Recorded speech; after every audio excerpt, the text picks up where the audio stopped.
আল্লাহ নিরাকার আমরা শুনি, নিরাকার হলো যার আকার নাই, যার আকার নাই তারা তো দেখাও যায় না না। এখন আমার কোয়া যাইব না যে আল্লাহরে দেখি নেই, কিন্তু কোয়া যাইব না। না। যাক বাজান, আল্লাহর কথার কোনো গুয়া মাথা আমি কিছুই পাই না। মাথা কোনটা গোয়া কোনটা এটা আমি পাই না। কেন পাই না? এই যে একটা কথা বলছে, আওয়ালুমা খালাকুল্লাহে ইশক, প্রথম সৃষ্টি ইশক। আওয়ালুমা খালাকুল্লাহে মিন নূরি, নূর, প্রথম সৃষ্টি নূর। আওয়ালুমা খালাকুল্লাহে আরশা, প্রথম সৃষ্টি আমার আরশ। দেখেন, আওয়ালুমা খালাকুল্লাহে রূহ, প্রথম সৃষ্টি আমার রূহ। কয়টা হয়েছে? এক মুখ হয়েছে, দুই কথা কয়। হ্যাঁ রে, মুখ কয় না হুক কয়? এক মুখে দুই কথা কইলে হ্যাঁ মুখ থাকে? হ্যাঁ তো মুখ থাকে না, হ্যাঁ তো হুক হয়ে যায়। আল্লাহ যে কইল প্রথম সৃষ্টি আমার ইশক, প্রথম সৃষ্টি আবার কয় আমার আরশ, প্রথম সৃষ্টি আবার কয় নূর, প্রথম সৃষ্টি আবার কয় রূহ। আল্লাহ এক মুখে যে এত কথা কয়, আল্লাহর মুখ কয়টা? খালি কয়টা না, ওটা মুখ না হুক, এটাও আমার জানা দরকার। একটা হাদিস থেকে আমরা জানতে পারি আল্লাহ রাব্বুল আলামিন সর্বপ্রথম সৃষ্টি করেছেন কলম।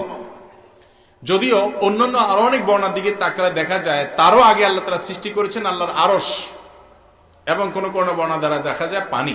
তার মানে আল্লাহর আরশ, পানি, কলম, এগুলো সবার আগে, সবকিছুর আগে আল্লাহ তাআলা সৃষ্টি করেছেন। কলমকে সৃষ্টি করার পর আল্লাহ বলেছেন কলমকে লেখো, তখন কলম যা লিখেছে সেটাই হচ্ছে এবং ঘটে চলবে কিয়ামত পর্যন্ত বা তারও পরে। এটা বিভিন্ন বর্ণনা থেকে বোঝা যায়। উলামায়ে কেরাম, গবেষক, মুহাক্কিকিন, ওনাদের অনেকেই বলেছেন যে কলমটাই সবকিছুর আগে। তবে অন্যান্য অনেক গবেষকরাই বলেছেন যে কলমেরও আগেও আল্লাহর আরশ, সেটা সৃষ্টি করেছেন আল্লাহ রাব্বুল আলামিন। আর এর বাইরে একটা হাদিস আপনারা আমাদের এদেশে বেশি বেশি শুনে থাকেন যে আউয়ালু মা খালাকাল্লাহু নূরি, যে নবী সাল্লাল্লাহু আলাইহি সাল্লাম নাকি বলেছেন আল্লাহ তাআলা সবকিছুর আগে আমার নূর সৃষ্টি করেছেন। তো নবী করিম সাল্লাল্লাহু আলাইহি সাল্লামের মহব্বতে তার মর্যাদা বর্ণনা করতে গিয়ে আমাদের অনেক ভাইরা এই হাদিস বলেন। এই হাদিস সম্পর্কে মুহাদ্দিসগণ বলেছেন হাদিসটি জাল। কোন টাকাকে যদি ব্যাংক বলে এটা জাল নোট, তাহলে সেটা আপনি গ্রহণ করবেন? হাদিস যারা বর্ণনা করেন, যারা সংরক্ষণ করেন, হাদিসের যাচাই বাছাই করেন, মুহাক্কিক, মুহাদ্দিস যারা, তারাই যখন কোন হাদিসকে রেকমেন্ড করে দেন এই হাদিসটি জাল, ভিত্তিহীন, এবং সেটা প্রমাণিত হয়, সেই হাদিস বর্ণনা করা, নবী সাল্লাল্লাহু আলাইহি ওয়াসাল্লামের হাদিসে উল্লেখ করা আমাদের জন্য জায়েজ নাই।